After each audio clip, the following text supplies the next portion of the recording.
Neil McAvoy, leader of the Welsh National Party. I'm in London at the moment, just by Regent's Park, and I'm going on a bit of a pilgrimage, somewhere really special. The place we're going is really significant in Welsh history, mae'n bwysig iawn.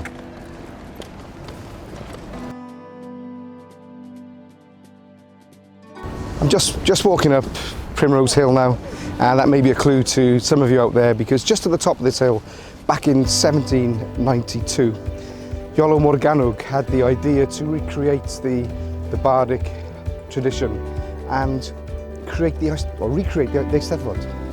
And just up there, just up this hill, and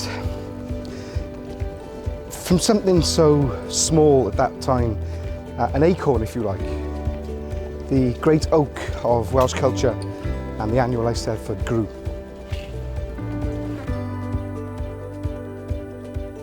I'm at the top of Primrose Hill now, and a beautiful view of London. But if you look down, there's the memorial to Iolo Morgannwg.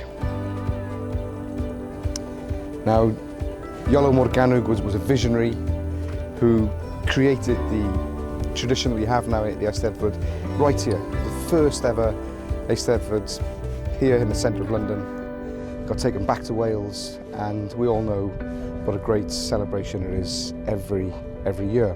I wonder what they would have said standing here looking around London. The views would have been a lot different then. But what has not changed is that decisions about Wales are made here in London, in England, and that has to change.